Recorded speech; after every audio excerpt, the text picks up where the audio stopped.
So now that we've worked with the data extensively in the form of tables and filtering and sorting, let's go ahead and try and represent it a little bit more visually. And what I've done is I've taken this same data that we've been working with and I've summarized it into a simple table that I just showed you.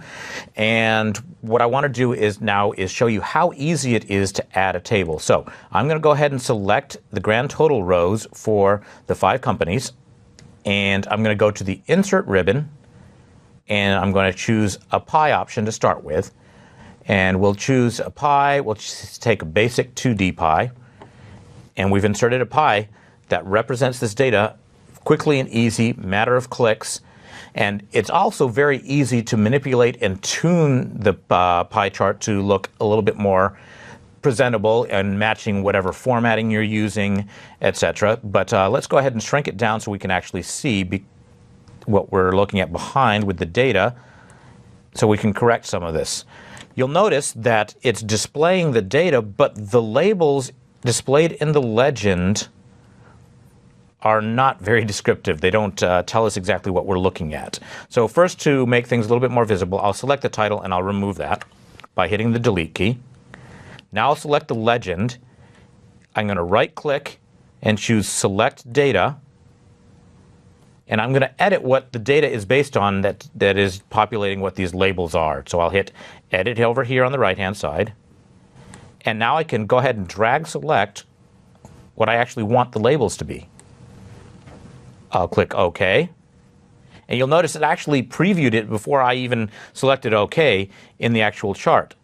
I'll hit OK now, and we can see now, instead of having numbers, we have company names that correspond to the colors.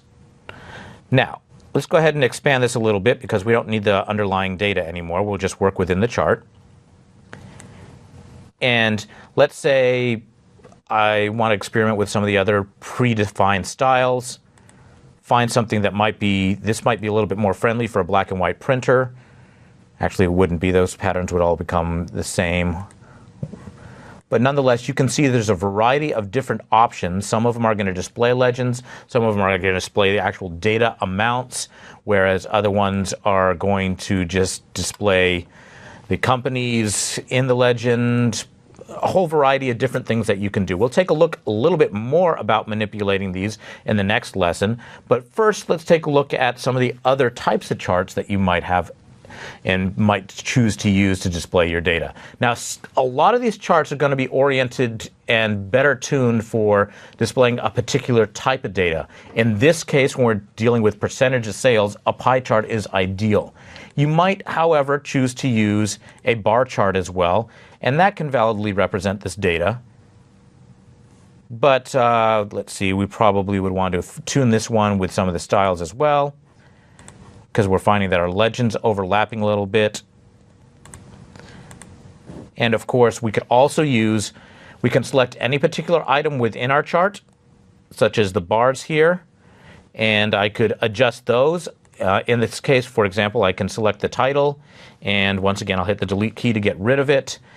Also on the right, you might have noticed there are some buttons that allow you additional control over your chart. We'll go ahead and experiment with the Chart Elements button. We have the ability to quickly turn on and off aspects of our chart. So I'm not liking the data labels, so we can remove those altogether. I don't like the axis labeling on the bottom because they're all overlapping each other. So I'll go over here and I'll click on the right arrow and I'll remove the horizontal labels to give us a much more basic look. And there's numerous other aspects that I can experiment with in here as well. Turn on and off the legend, etc.